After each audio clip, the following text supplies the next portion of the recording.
Good evening sa lahat. Pag-uusapan po natin sa ngayon ang tungkol sa e-travel. Bibigyan ko po kayo ng idea at masasabi ko po sa inyo na ang e-travel pass ay mandatory. Okay, so mga nagtatanong dyan na ang e-travel ba ay kailangan kapag uuwi ka at mag-for good ka na. Kailangan pa rin siya kasi mag-i-exit ka ng for example, galing ka ng Hong Kong, mag-i-exit ka, pupunta ka ng Maynila. So, kailangan siya at mandatory siya. Hindi ka makakapasok ng Pilipinas, makakalabas, kung wala kang ipapakita na QR code ng inyong e-travel pass. Kaya e-travel pass kasi makakalabas ka doon o dadaan ka doon. So, kailangan ito. So, hindi naman siya kasing masasabi natin na kasing bigat. Kasi nga, paglabas nyo ng airplane, maglakad na kayo papunta sa loob na immigration. So, bago kayo dumating na immigration, may nakatayo doon na mga immigration staff, na airport staff na mag-a-ask ng doon kayo dadaan mismo sa kanila na may naka-sign doon ng QR code. Nakasulat doon yung resulta ng inyong QR code, e-travel pass na resulta na inyong e-travel pass, nakalagay doon, nakapaskil doon. So, sasabihin nila na dito ang daan nyo. Tapos, ipapakita nyo lang yung phone nyo, ang inyong QR code doon, ipapakita nyo lang sa kanya. So, dadaan kayo sa kanya, nakatayo siya doon. Pag nakita na niya, right away, diretso na kayo na immigration. So, hindi ko sure kung ano ang mangyayari kapag wala kayong maipapakita na e-travel pass. Kasi, ano yun talagang requirement siya. Kaya sa mga nagtatanong ng tungkol dyan sa e-travel pass, talagang kailangan yung gawin yan. So, it takes only 10 to 20 minutes ninyo bago makompleto yung application nyo dyan. Mag-fill up kayo dyan lahat ng details nyo about passport at saka yung flight details nyo. So, some part of it is yung, halimbawa, ikaw ay OFW. Okay.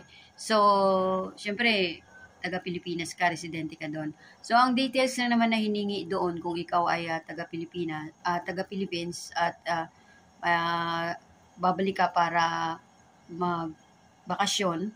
Siyempre, tinatanong na naman doon is yung complete address mo sa kung saan ka nakatira sa Pilipinas.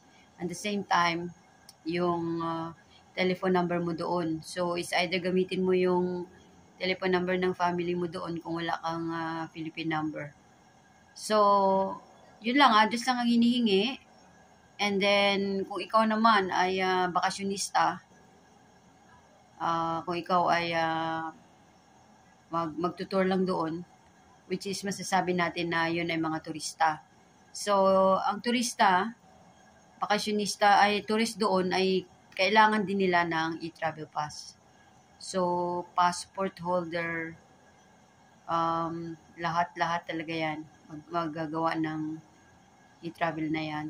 Kahit pa mga foreigners. So, ang doon, ang tanong naman sa kanila is address pa din ng kanilang pag-i-stayan sa Pilipinas.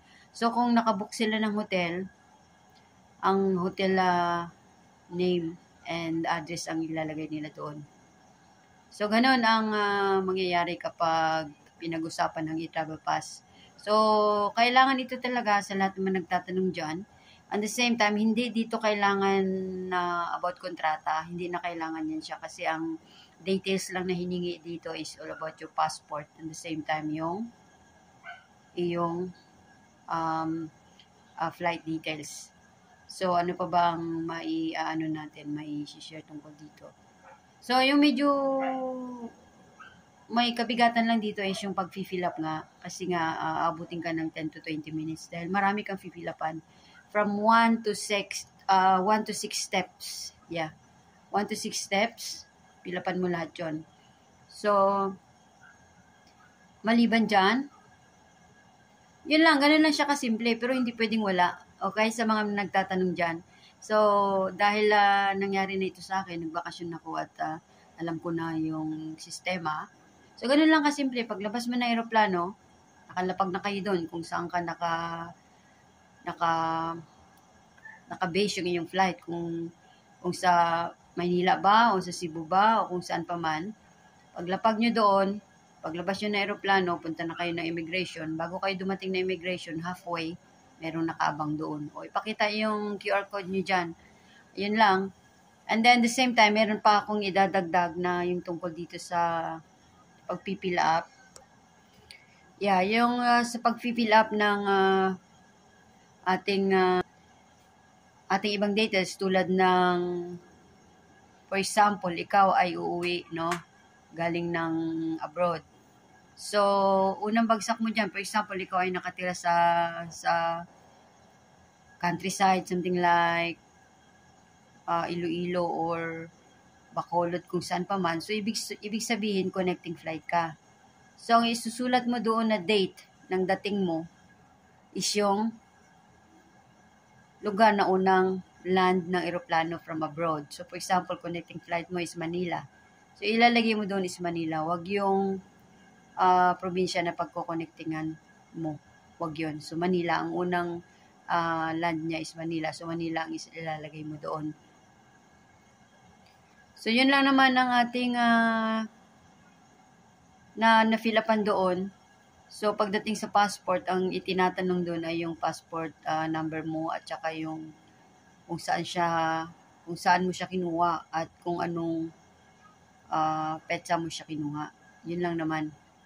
Kaya, mabilis lang siya. Isi-search mo lang yung http /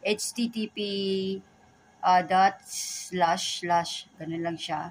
And then, e-travel pass. Tapos, lalabas na yan siya. Tapos, nandun na lalabas yung pipilapan. Yeah, so, kung meron kayong katanungan, tanong lang dyan sa comment section natin. At, sasagutin natin, try natin sagutin para sa inyong more info. Yeah, so, for now, yan muna yung ating may share. At, kung kayo magbabakasyon, nagpaplano magbakasyon soon, to spend Christmas in the Philippines. So, this is nice tips for you. At sana, try to visit some of my videos to watch kasi marami akong mga contents pa dyan sa baba. So, I hope ma-enjoy nyo. Some tips, advice, and some singing, kunting play ng guitar. So, yun ang aking content. So, this is Jen Siklak. I would like to tell everyone that I'm happy to serve you as a vlogger here. And I'm trying my best to make some more nice videos for you. Yung mga helpful tips and the same time advices kung ano pa man. So, whatever you want to ask, just feel free to put it in the comments. And that's it. I'll see you again next time. Thank you for watching, and don't forget to give me likes, comments, subscribe, and share. So, marami po tayo matutulungan. Thank you so much, everyone.